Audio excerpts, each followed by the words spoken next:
Merci, Deal. En effet, c'est une période de collaboration sans précédent. J'ai maintenant le plaisir de vous présenter notre conférencier principal. Clayton Christensen est professeur d'administration des affaires à la Harvard Business School, où il enseigne l'un des cours optionnels les plus populaires, construire et pérenniser une entreprise prospère. Il est considéré comme l'un des plus grands experts mondiaux non seulement en innovation, mais aussi en croissance, et ses idées sont largement utilisées par des organisations du monde entier. Clayton a écrit 9 livres, dont l'un s'intitule The Innovator's Prescription, et il a rédigé des centaines d'articles. Alors, je vous demande d'accueillir chaleureusement sur scène Clayton Christensen. J'ai vu la médecine sous presque tous les angles imaginables d'un patient. Et je voulais juste vous dire merci à vous tous. Vous travaillez dans un secteur qui, à la base, n'a pas du tout été conçu pour vous aider à mieux faire votre travail. Il me semble que tout a été structuré pour vous compliquer la tâche. Et malgré tout cela, vous sacrifiez votre vie pour des gens tout à fait ordinaires comme moi. Alors j'espère que vous ressentirez ma gratitude et j'espère aussi que certaines de mes idées vous seront utiles. Un miracle va-t-il se produire? Je l'espère vraiment.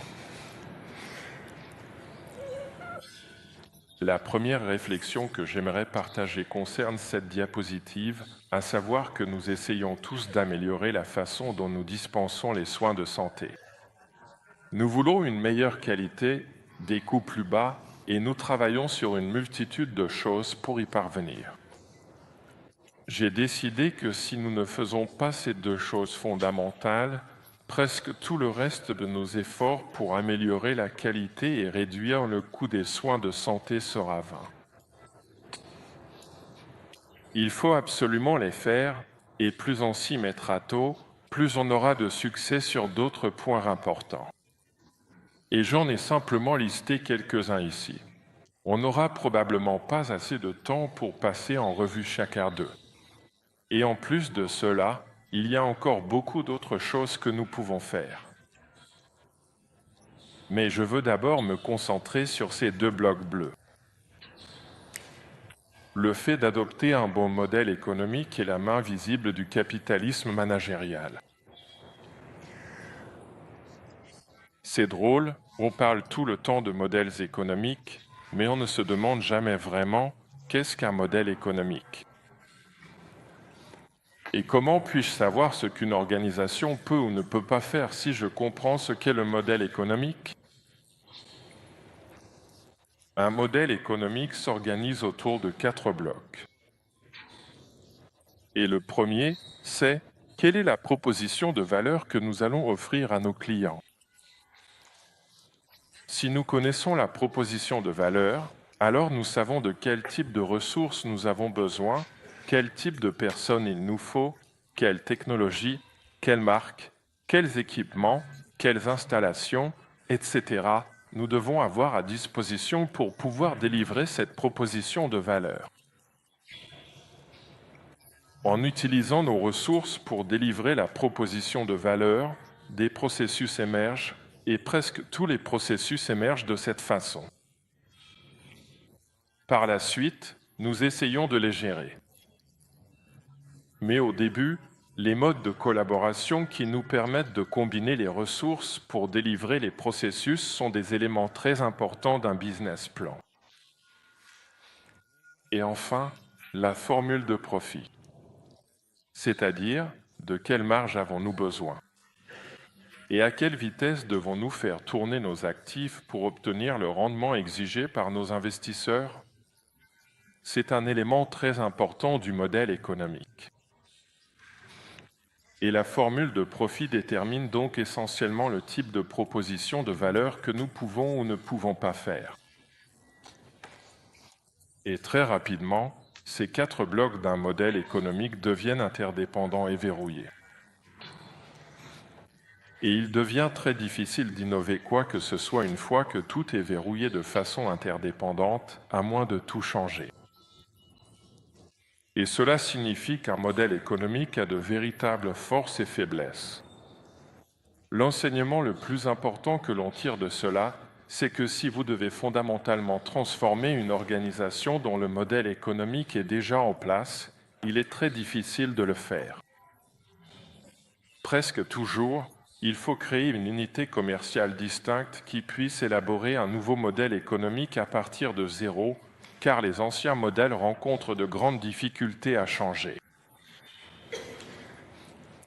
Quand je regarde le secteur de la santé, et surtout du point de vue d'un hôpital, il me semble qu'il y a environ 100 ans, le modèle économique a été mis en place et il n'existe aucune autre industrie au monde qui ressemble au modèle économique d'un hôpital. Parce qu'un modèle économique d'hôpital n'est pas possible, ce n'est pas plausible. Il ne devrait même pas exister. Donc, la proposition de valeur qui a été créée il y a 100 ans, c'était « Vous savez quoi, les gars, je me fiche de ce que vous avez. Amenez-le ici. Nous résoudrons n'importe quel problème pour n'importe qui. » Et ils ont, en quelque sorte, mis ça en néon devant l'hôpital. Tout le monde sait que, peu importe ce qui ne va pas, vous pouvez aller là-bas et ils essaieront de régler le problème pour vous. Avec cette proposition de valeur, et puisque personne d'autre au monde ne dit qu'il peut tout résoudre pour n'importe qui, les hôpitaux doivent rassembler des ressources afin de pouvoir résoudre n'importe quel problème pour n'importe quelle personne. Comme vous le savez, cela coûte très cher et demande beaucoup de capitaux. Et donc, nous utilisons ces ressources pour fournir la proposition de valeur et petit à petit, des processus émergent dans un hôpital. Et la plupart des processus se produisent tout simplement, mais ils existent pour vous permettre de résoudre n'importe quel problème pour n'importe quel client ou n'importe quel patient. Et par conséquent, c'est une organisation très complexe. Et ensuite, la formule de profit, c'est comment gagner de l'argent alors que chaque patient est différent et que le prix des services n'est vraiment pas clair. Et en réalité, la formule de profit, c'est « eh bien, j'espère qu'on aura plus d'argent qui rentre cette année que ce qu'on dépense. » Mais j'espère que vous comprenez que vous vivez dans un monde très différent de celui que le reste d'entre nous a dû endurer.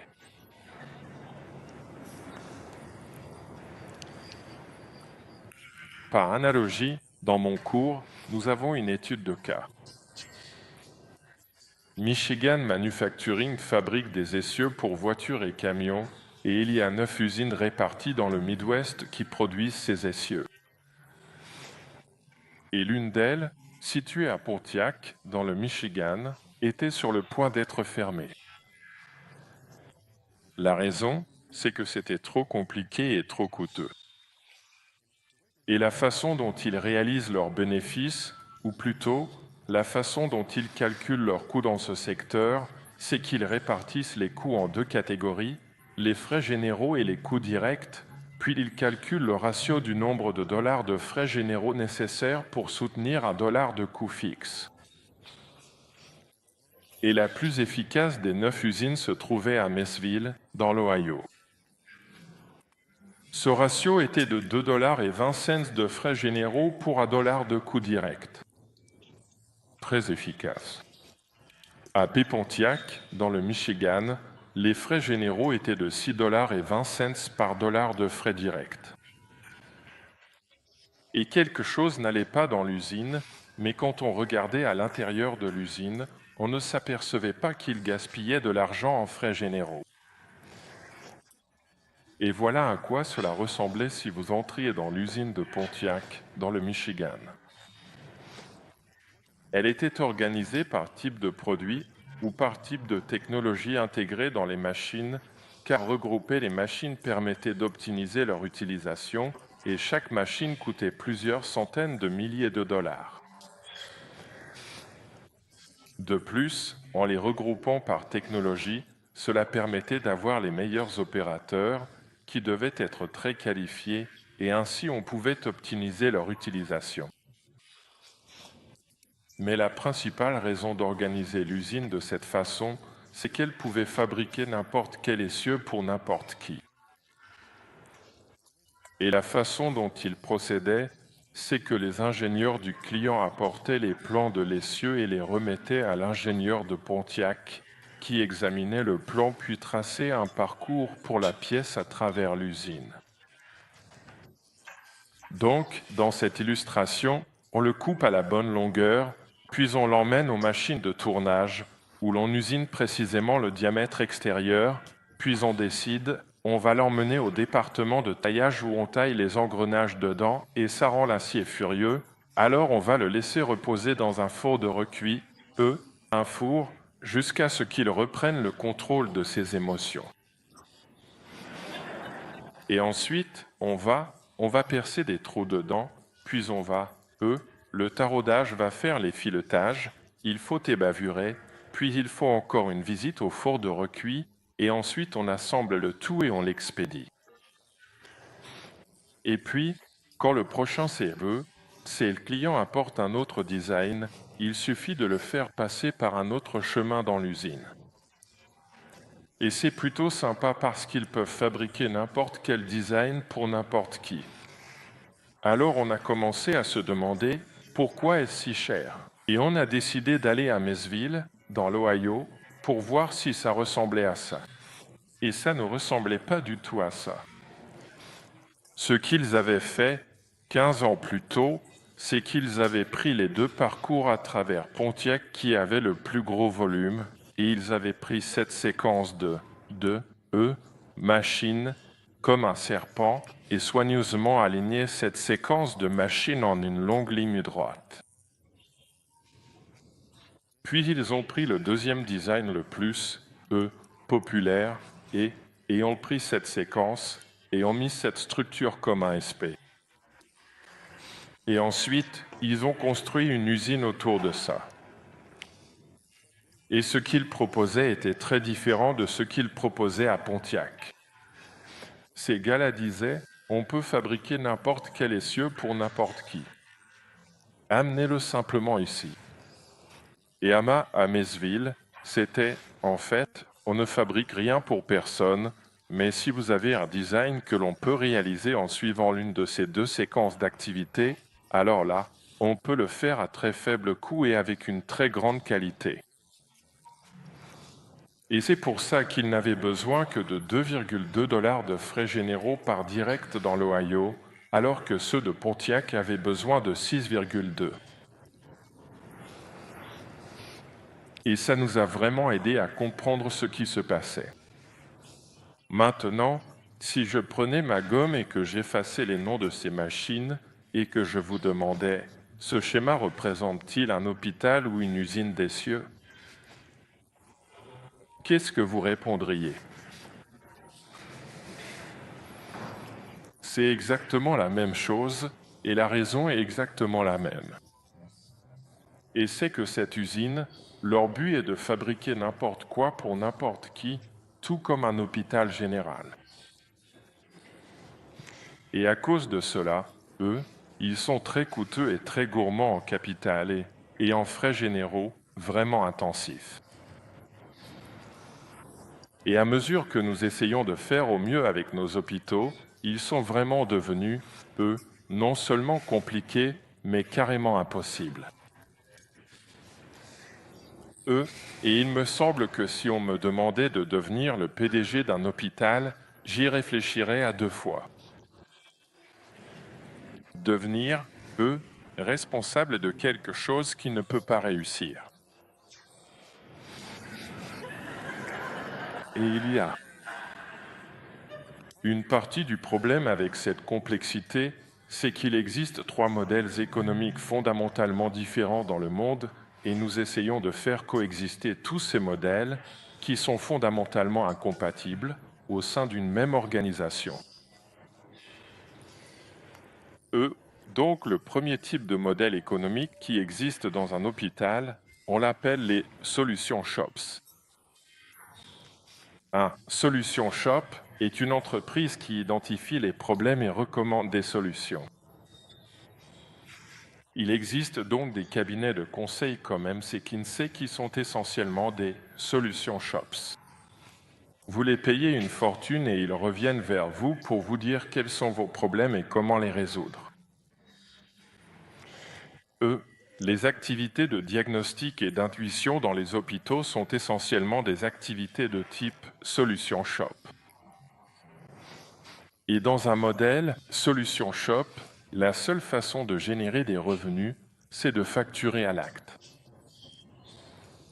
Parfois, Bain et compagnie, l'un des grands solution shops spécialisés dans les problématiques d'entreprise, ont essayé de conclure des accords avec leurs clients pour recevoir une partie de leur rémunération sous forme d'honoraires fixes et le reste conditionné à la réussite de la mise en œuvre de leurs recommandations. Mais ils doivent toujours faire marche arrière, car les résultats dépendent de tellement de facteurs autres que la qualité de leur définition des problèmes et de leurs recommandations, que ce type d'activité doit forcément être facturé à l'acte. Et donc, la facturation à l'acte a mauvaise réputation chez le prestataire de soins, mais je pense que ce que nous en apprenons, c'est que non, il existe bel et bien une situation où la facturation à l'acte est nécessaire. Et c'est parce que nous ne savons pas quel sera le résultat, et donc nous devons mesurer le coût. Et il y a beaucoup d'entreprises qui gagnent de l'argent grâce à la facturation à l'acte, et celle-ci en fait partie.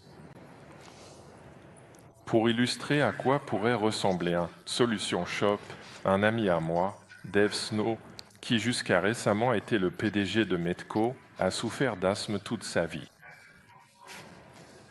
Et ça a été difficile pour lui.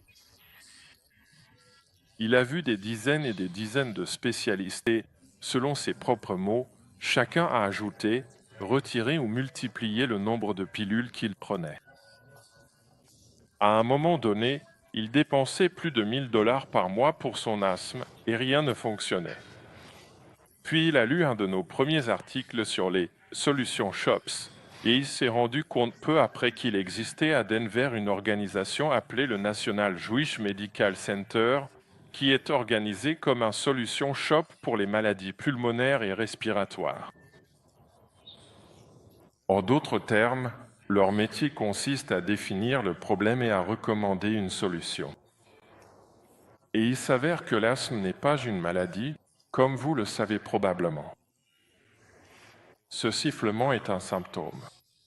Il est partagé par quelque chose comme 7 à 10 maladies différentes et on ne peut pas proposer une solution fiable à quelqu'un sans savoir de quel type d'asthme il s'agit. Alors, Dave a décidé d'aller tester cela, il s'est présenté et dès le premier jour, ils lui ont fait passer une série standard de tests, puis le deuxième jour, ils l'ont mis dans un thé. Dans une une salle avec une table, et là, 4 spécialistes sont entrés, ils se sont assis et ont immédiatement commencé à se disputer entre eux.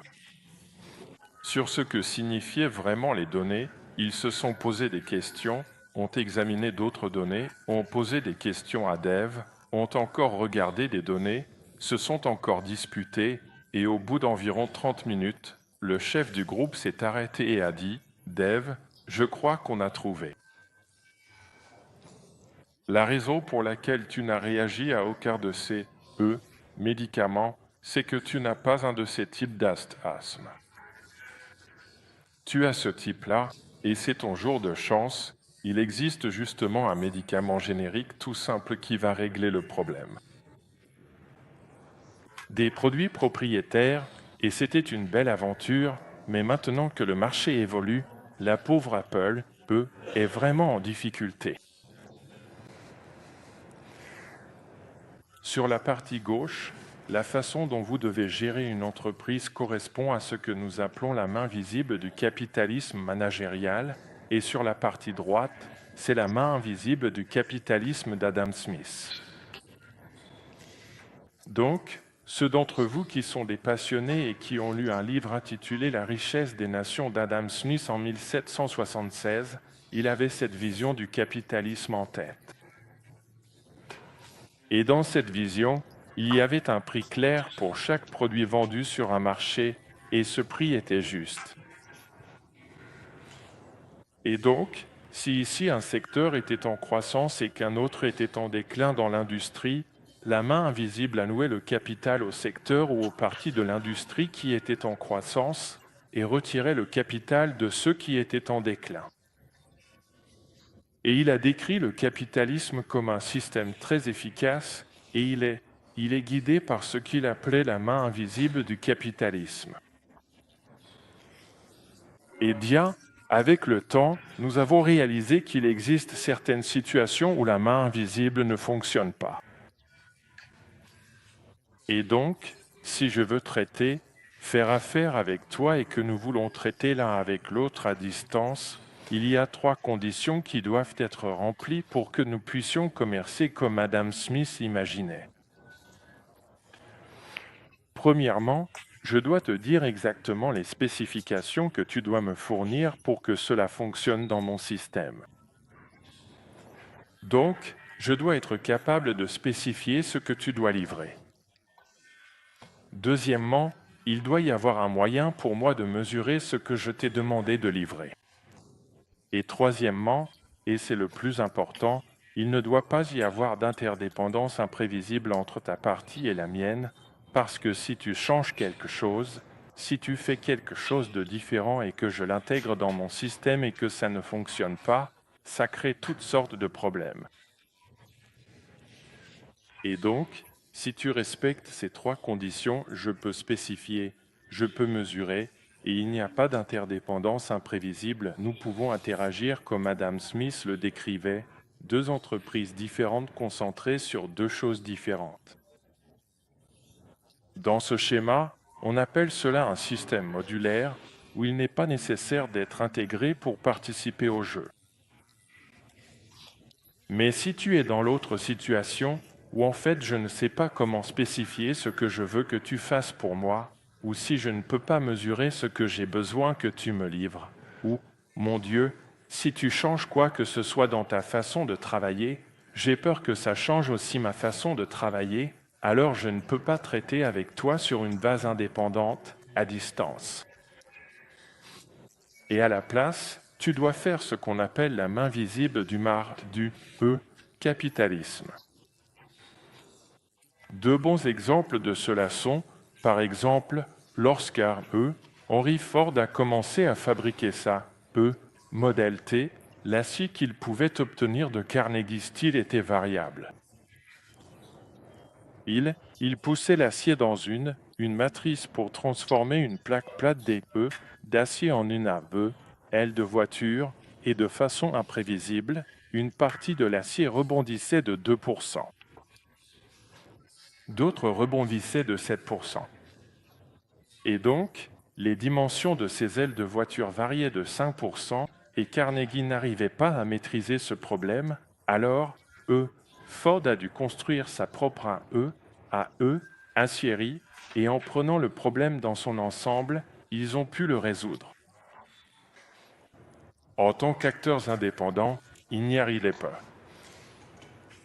Et là où je pense que se trouve actuellement le secteur de la santé, c'est que nous sommes dans un domaine où nous avons besoin de la main visible du capitalisme managérial, parce que les 3 conditions nécessaires pour que vous soyez indépendants de moi rendent les choses très difficiles et très compliquées et ajoutent beaucoup de coûts au système. Alors que la main visible vous permet de prendre des décisions qui sont optimisées pour le système et non pour ma partie individuelle.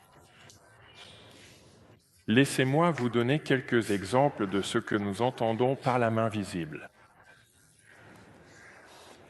Imaginez simplement que Harvard décide de vendre ses cours à l'unité aux étudiants.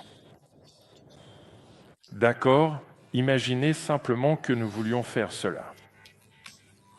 Eh bien, il faudrait fixer un prix pour le cours Et comment allons-nous fixer ce prix? Parce qu'il devrait représenter le coût de production du cours, mais il devrait aussi refléter la valeur du cours pour le client, d'accord? Très bien. Comment devrions-nous fixer le prix de littérature anglaise 435? Sérieusement, comment fixer ce prix? Eh bien, si nous avons de bons comptables, nous pouvons estimer avec un certain degré de précision le coût de la mise en place du cours. Mais quelle est la valeur de littérature anglaise 435? Eh bien, elle est différente pour chaque client, non? Donc, c'est compliqué. Et ce qui compliquerait encore les choses, c'est que se passerait-il si elle décidait de vendre ses cours à l'unité? Quel prix serait le meilleur?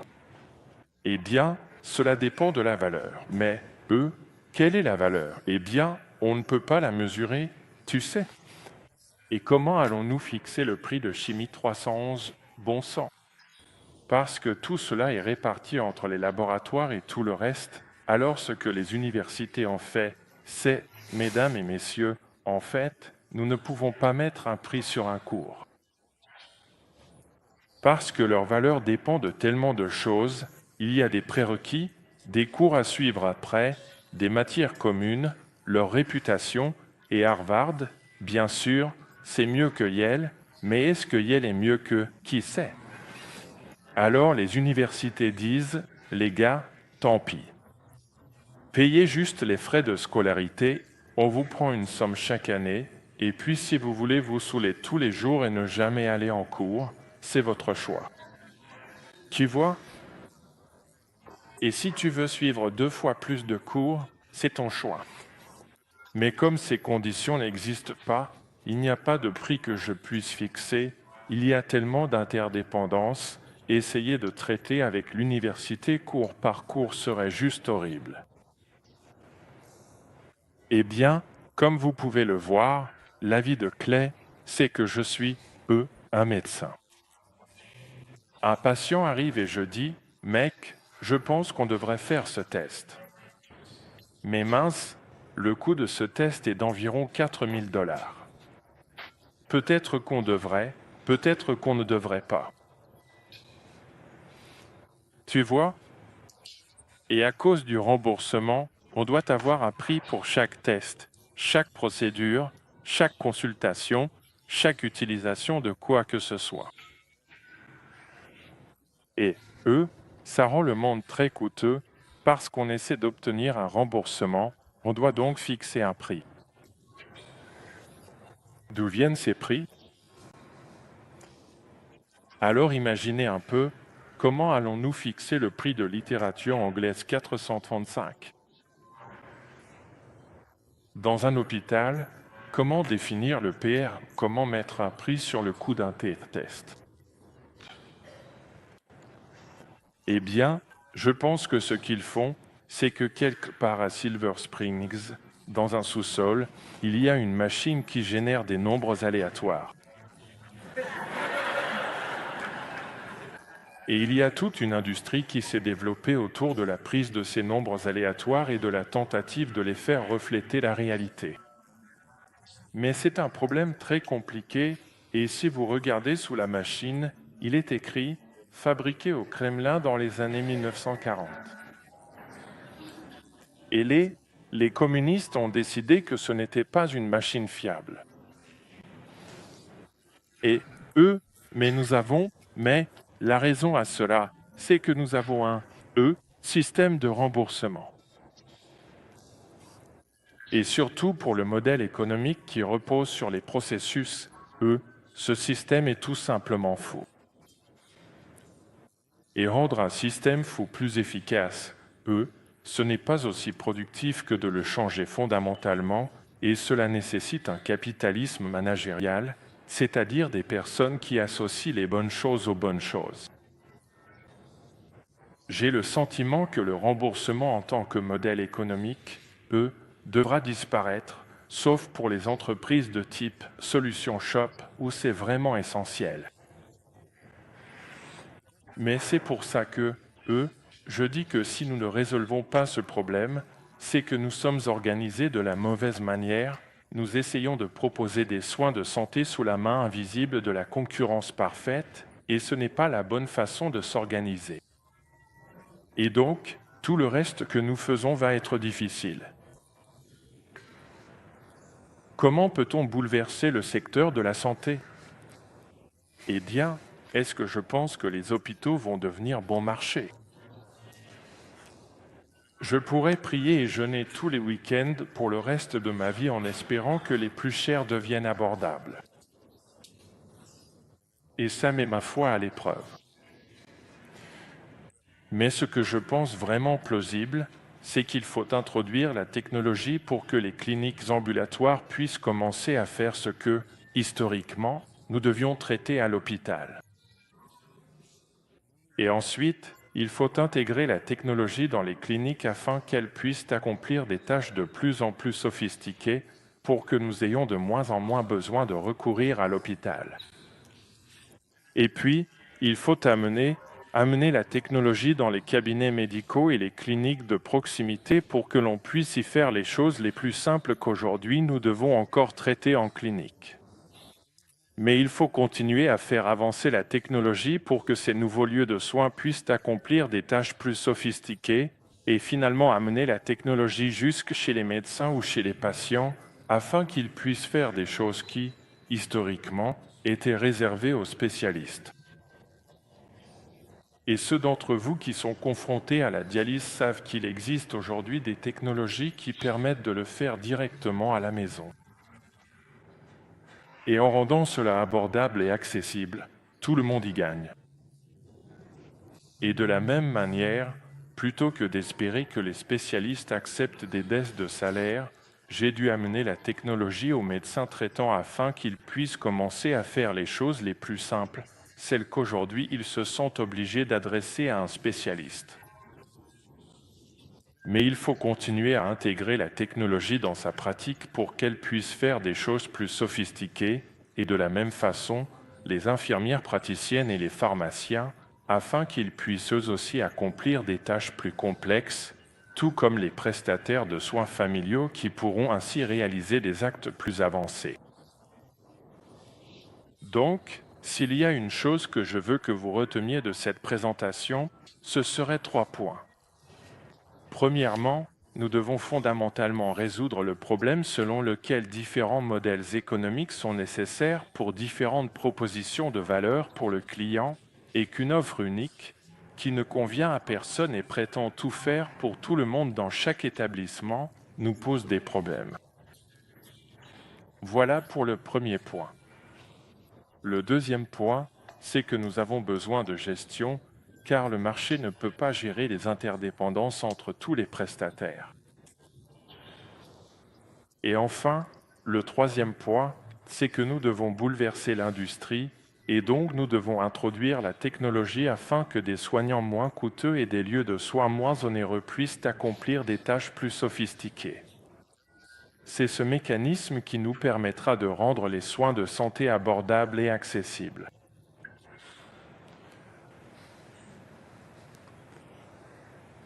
Voici ce qui, à mon avis, doit nous inquiéter à propos de ce problème.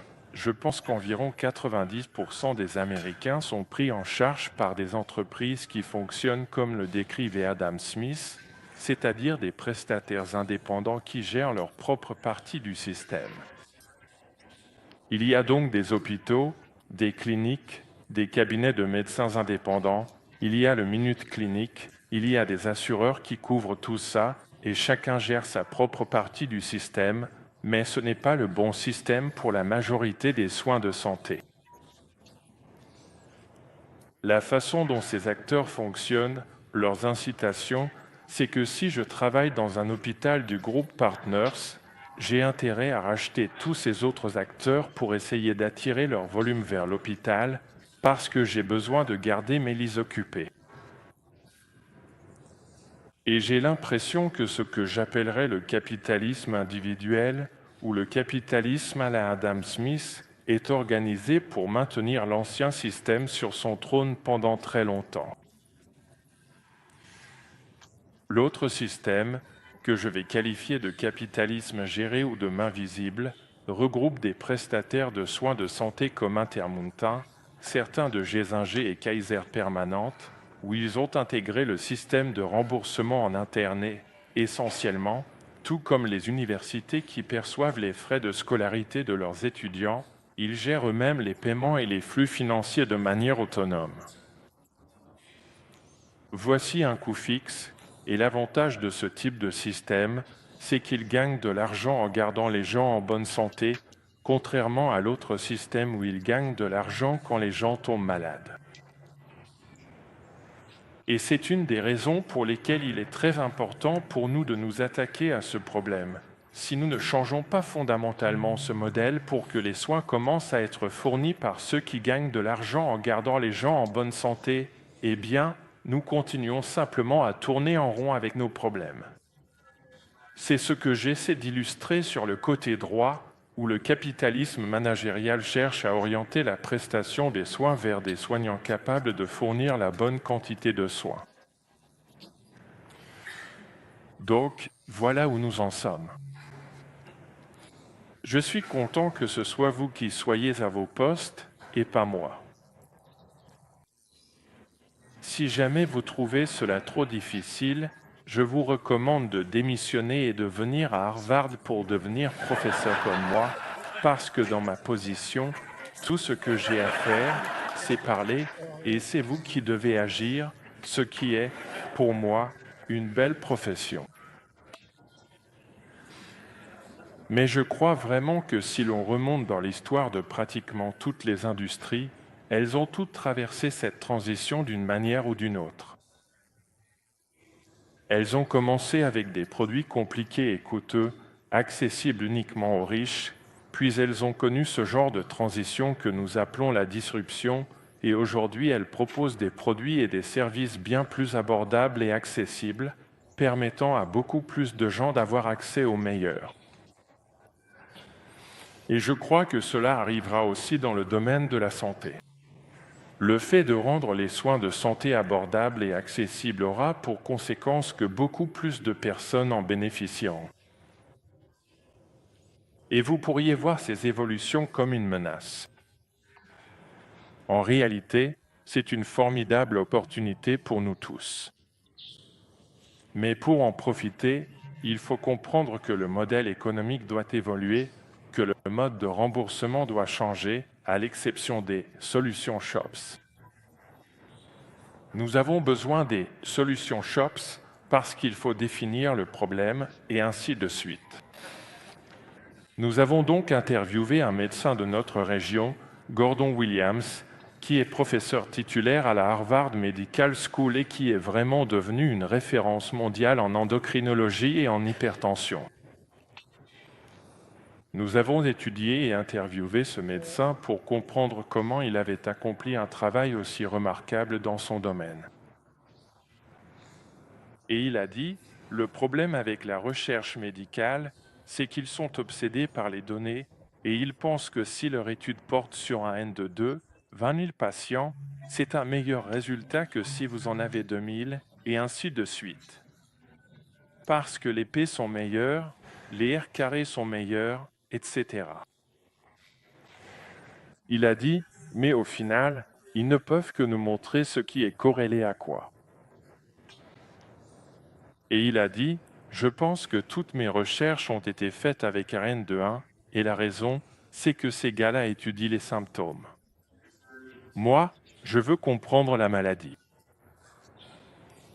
Et les maladies existent chez un patient comme un ensemble de processus, et ces processus s'entrecroisent à différents endroits dans le corps, et on ne peut pas comprendre les processus d'une maladie si on essaie d'étudier simultanément 20 000 patients. On ne peut le voir qu'en étudiant un N de 1. Et puis il a dit, au final, je peux. Il a dit, j'essaie de comprendre, je n'essaie pas de comprendre le patient, j'essaie de comprendre la maladie. Parce que si je comprends la maladie, alors quand un patient se présente à moi, je ne dis pas, il y a 60% de chances que ce soit votre problème. parce que je ne veux pas parler à un patient comme à un membre d'une population.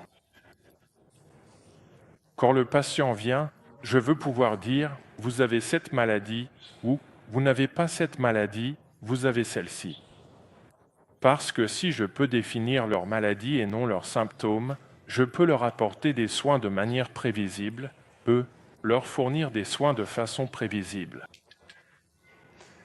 Et c'est ainsi que des personnes à faible coût ou à coût plus bas peuvent faire des choses de plus en plus sophistiquées si nous essayons de comprendre les maladies et non pas seulement l'analytique des big data. J'espère donc que cela pourra aussi être utile à certains d'entre vous. Et je suis d'accord avec Gordon, nous dépensons beaucoup d'argent pour les symptômes et pas assez pour comprendre la maladie. Et si nous faisions cela et avions des centres de solutions, nous nous en porterions mieux. Et c'est votre jour de chance. Il y a juste ce médicament générique simple qui va régler le problème. Donc, on veut vous garder ici un jour de plus, juste pour être sûr. Nous allons faire un test d'effort à votre corps, mais nous sommes presque certains que cela résoudra le problème. Et c'est ce qui s'est passé. Donc, quand Dave est retourné dans le New Jersey, il avait quelques questions. Il a dit, « Vous savez, j'ai vu chacun de ces spécialistes de nombreuses fois au cours de ma carrière, mais je les ai toujours rencontrés individuellement. Et c'est le premier endroit où j'ai pu les entendre intégrer ensemble leurs points de vue. Pourquoi est-ce ainsi ? » Et la réponse, évidemment, c'est que si vous essayez de faire en sorte que des partenaires à Boston coordonnent une réunion avec 4 spécialistes, il faudrait l'organiser 6 mois à l'avance. Et ces gars-là, parce qu'ils sont organisés autour d'un modèle économique différent, c'était une chose courante pour eux de pouvoir rassembler des gens pour se réunir et obtenir une perspective sur la maladie que personne d'autre ne pouvait avoir. Et la deuxième question que Dave s'est posée était « Est-ce que c'était bon marché ou cher pour moi de prendre l'avion jusqu'à Denver, de rencontrer 4 spécialistes en même temps, puis de rentrer chez moi ?» Mesdames et messieurs, c'était donné parce qu'il avait déjà dépensé des millions de dollars et perdu un nombre incalculable de jours à chercher une solution à un problème qui avait été mal diagnostiqué. Donc, voilà un exemple, le Solution Shop est une activité qui existe à l'intérieur de la plupart des hôpitaux, mais très peu d'hôpitaux sont organisés pour en faire une entreprise prospère. La Mayo Clinic le fait instinctivement à Rochester, mais il n'y en a pas beaucoup. Il n'existe pas de Solution Shop en Amérique pour le diabète de type 2, par exemple, une maladie terrible.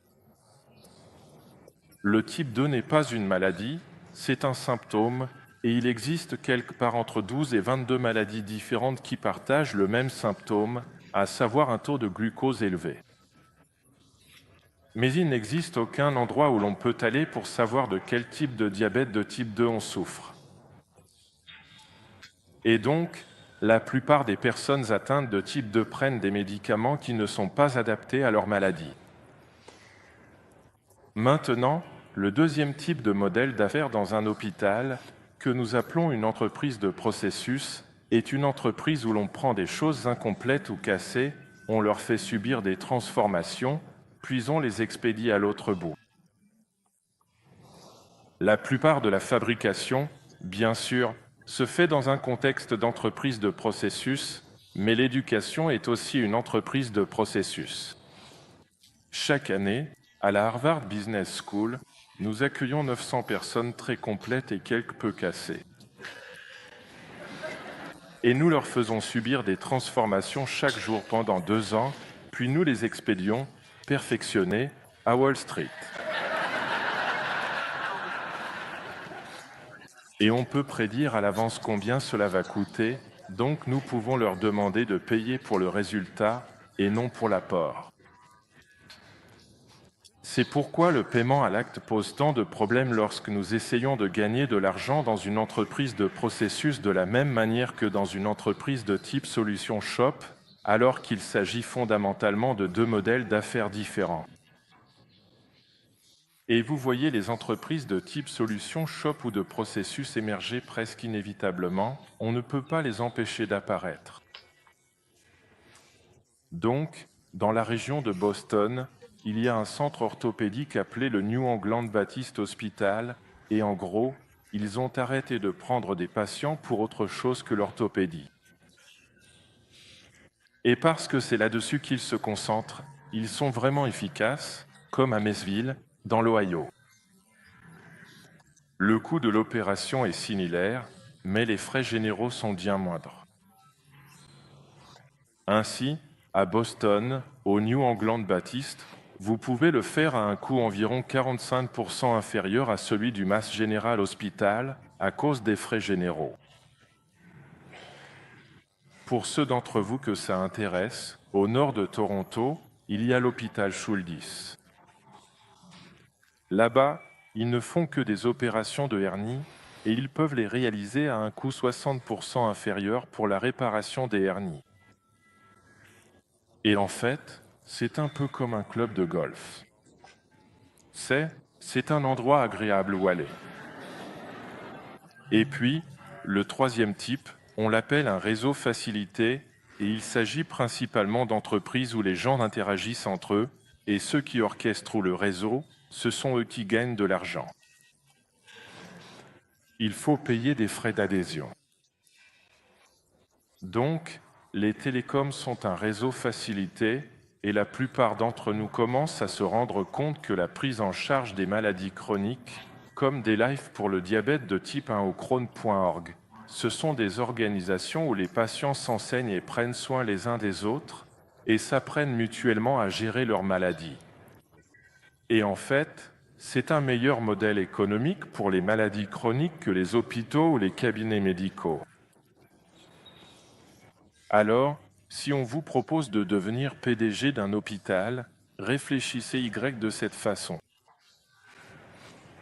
Imaginez que vous preniez MC Kinsey, que vous le fusionniez avec les opérations de fabrication de Whirlpool, puis que vous fusionniez le tout avec Northwestern Mutual Life, et que vous disiez simplement « voilà votre entreprise ». Et nous voulons que vous présentiez vos résultats financiers sur le même état intégré et que vous mesuriez les choses de la même manière. C'est tout simplement impossible à faire. Donc, pour ceux d'entre vous qui travaillent dans des hôpitaux ou qui dirigent des hôpitaux, je prie pour vous.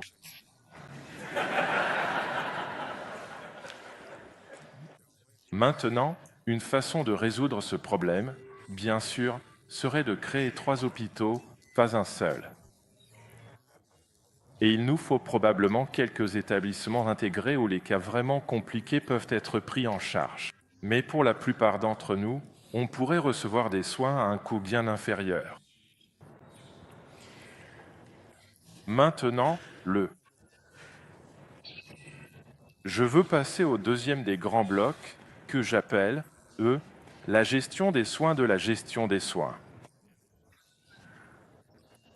On peut décrire l'histoire de presque toutes les industries comme un ensemble de cercles concentriques. Et chacun de ces cercles représente des populations de personnes. La population au centre du cercle représente les clients d'un marché qui ont le plus d'argent. Et puis, à mesure que l'on s'éloigne vers les cercles plus grands, ils représentent des populations de clients de plus en plus nombreuses, mais qui ont de moins en moins d'argent, jusqu'à arriver à la périphérie, là où vous et moi vivons nos vies.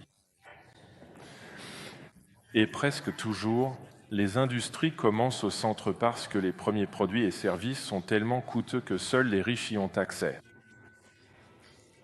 Donc, juste pour illustrer simplement, avant de faire cela, je vais vous expliquer le modèle, puis je donnerai des exemples pour l'illustrer. Alors, imaginez une entreprise qui s'organise dans le cercle le plus central. Et dans chaque industrie, ce modèle décrit ce qui se passe.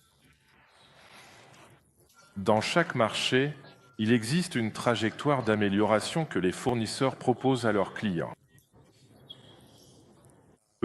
Et c'est leur capacité à offrir des améliorations. Dans chaque marché, il existe une trajectoire différente d'amélioration que les clients sont capables d'utiliser. Et on constate que la capacité à fournir des améliorations augmente, les améliorations offertes progressent plus vite que la capacité des clients à les utiliser, si bien qu'à gauche, les premiers produits ne sont pas assez bons pour répondre aux besoins des clients. Et puis, à droite, ils dépassent ce dont ils ont besoin. Et une bonne façon de visualiser cela, c'est de revenir au milieu des années 1960, quand nous avons commencé à apprendre à faire du traitement de texte sur ces premiers ordinateurs personnels. Vous vous souvenez à quel point ces ordinateurs étaient nuls? Et à peu près toutes les 30 secondes, il fallait arrêter de taper pour laisser la puce Intel 286 rattraper, parce que la puce la plus rapide du monde n'arrivait pas à suivre la cadence de nos doigts. Mais à mesure qu'Intel a continué à sortir des puces de plus en plus rapides, si vous ouvrez votre ordinateur portable aujourd'hui, vous n'utilisez qu'environ 15% de la capacité du processeur à l'intérieur. Intel a largement dépassé, a largement surestimé ce que la plupart des clients sont capables d'utiliser. Dans mon domaine, l'enseignement supérieur, du côté gauche, quand l'apprentissage en ligne a commencé à émerger, nous à Harvard regardions de haut les enseignants en ligne en disant « ce n'est pas aussi bien qu'Harvard ». Et c'était la bonne réponse à la mauvaise question. Et la vraie question, c'est est-ce que la technologie s'améliore à un rythme tel que des personnes qui ne sont pas aussi bonnes que nous aujourd'hui pourraient en fait dépasser ce que nous pouvons faire demain? Et si l'un d'entre vous a suivi des cours en ligne récemment, oh là là, c'est tout simplement extraordinaire ce qu'ils sont capables de faire. Et, eux, de simples professeurs ordinaires ne peuvent pas s'améliorer aussi vite. Maintenant, les innovations qui permettent aux entreprises d'arriver sur le marché avec des produits de plus en plus performants, nous les appelons des innovations de soutien. Presque toute l'innovation dans le secteur de la santé a été de nature soutenante. Nous essayons d'améliorer de bons produits afin de pouvoir les vendre plus cher à nos meilleurs clients. Mais il existe un autre type de technologie que nous appelons l'innovation disruptive. Et l'innovation disruptive transforme des choses compliquées et coûteuses en choses tellement plus abordables et accessibles que beaucoup plus de gens peuvent y avoir accès. Et ce sont ces types d'innovations disruptives qui font baisser les coûts dans une industrie. Les innovations soutenantes font augmenter les coûts. Par exemple, dans l'informatique, un ordinateur central coûtait 2 millions de dollars et leur marge brute était de 1 200 000 dollars. Il y a eu une innovation disruptive qui a émergé dans l'industrie dans les années 1970, que nous avons appelée les mini-moulinets. Et un mini-moulinet était une armoire qui ne coûtait que 200 000 dollars au lieu de 2 millions, ce qui la rendait tellement abordable et accessible que les ingénieurs pouvaient désormais avoir un ordinateur dans leur service. Mais il n'offrait que des marges brutes de 90 000 dollars au lieu de 1,2 million, et donc toutes les entreprises qui fabriquaient des ordinateurs centraux ont passé le reste de leur vie à fabriquer des ordinateurs centraux toujours plus grands et plus performants, car descendre et fabriquer un petit mini-ordinateur simple n'avait aucun sens économique. Et ce sont toutes de nouvelles entreprises qui ont introduit les mini-ordinateurs sur le marché, et au final, les entreprises de mainframe ont toutes été éliminées. Ensuite, il y a eu l'ordinateur personnel, et si vous vous souvenez, il coûtait environ 2 000 dollars, pas 200 000. Des marges brutes de 7 cents dollars au lieu de 90 000, et l'ordinateur personnel l'a rendu si abordable que vous et moi pouvions avoir un ordinateur. Et au début, nous ne pouvions faire que des choses simples, mais bon sang, à mesure que l'ordinateur s'est amélioré, des gens tout à fait ordinaires comme vous et moi ont pu commencer à faire des choses assez sophistiquées et un immense nouveau marché est apparu. Les entreprises qui fabriquaient les mini-ordinateurs, cependant, ont passé le reste de leur existence à fabriquer des mini-ordinateurs toujours plus grands et plus performants, car descendre vers quelque chose de simple n'avait aucun sens économique. Toutes ces entreprises étaient nouvelles et sont parties de la base, on les appelle Dell, Lenovo, Hewlett-Packard, Compaq, et ainsi de suite.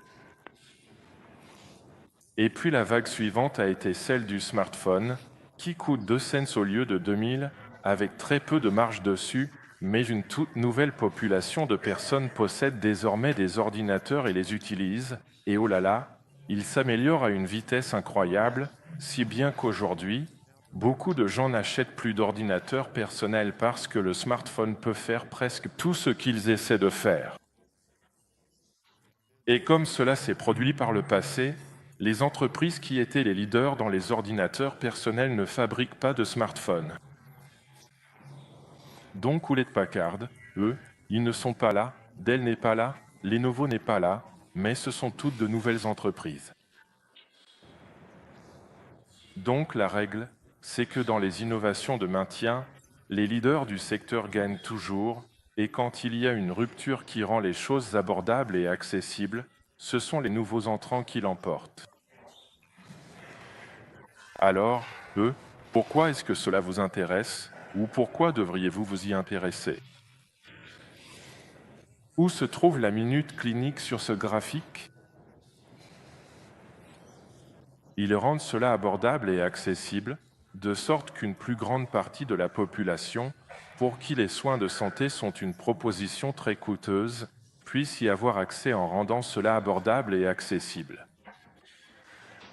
Et nous, qui travaillons dans les hôpitaux généraux, au centre, nous avons tendance à les regarder de haut et à dire « ces gens ne sont pas aussi bons que notre hôpital », ce qui est la bonne réponse à la mauvaise question. Et, on va approfondir un peu plus ce point, mais c'est la théorie de la disruption et c'est le mécanisme par lequel les soins de santé, comme tous les produits dans toutes les autres industries, deviennent abordables et accessibles. Ce n'est pas en s'attendant à ce que les gens au centre deviennent bon marché, mais plutôt en les remplaçant par des prestataires à moindre coût. Maintenant, je voudrais parler un petit peu plus en détail d'organisation, et c'est une façon très importante d'aborder la question fondamentale, quand la structure d'une industrie doit-elle véritablement changer et quand est-ce que ça peut rester exactement comme ça, sans aucune modification majeure? Ici, ce que j'essaie de décrire à nouveau, c'est l'intersection entre, d'une part, le rythme auquel la technologie progresse et, d'autre part, notre capacité, en tant que client, à tirer parti de ces améliorations. Au début de presque toutes les industries, les problèmes sont tels qu'il faut être profondément intégré pour pouvoir pleinement participer, et la raison principale pour laquelle il est absolument nécessaire d'être intégré, c'est que l'interdépendance complexe entre les divers composants du système dépend intrinsèquement de tout le reste de manière fondamentale. Si vous modifiez un composant, vous devez changer la conception de tous les autres composants, et j'essaie d'illustrer cela avec les pièces de puzzle là-bas. Cela signifie que vous devez tout faire pour pouvoir faire quoi que ce soit. Et dans l'histoire du secteur des smartphones, Nokia et le BlackBerry de RIM avaient des architectures extrêmement interdépendantes, et au début de chaque industrie, il faut que ce soit ainsi parce qu'on ne peut pas encore comprendre clairement comment les pièces s'assemblent. Mais quand le produit devient plus que suffisant du côté droit, comment pouvez-vous concurrencer lorsque vous dépassez les besoins des clients? Et la réponse, c'est que petit à petit, la façon de concurrencer change. Au lieu de fabriquer des produits de plus en plus performants, vous rivalisez en proposant des produits rapides, réactifs, personnalisés et accessibles, et pour pouvoir concurrencer de cette manière, l'architecture passe d'un modèle interdépendant et propriétaire à un modèle ouvert et modulaire. Et vous voyez cela se produire aujourd'hui dans le domaine des smartphones. Le système d'exploitation Android est parfaitement modulaire, et c'est ce qui permet à Samsung et à une multitude d'autres fabricants de smartphones en Chine d'exister.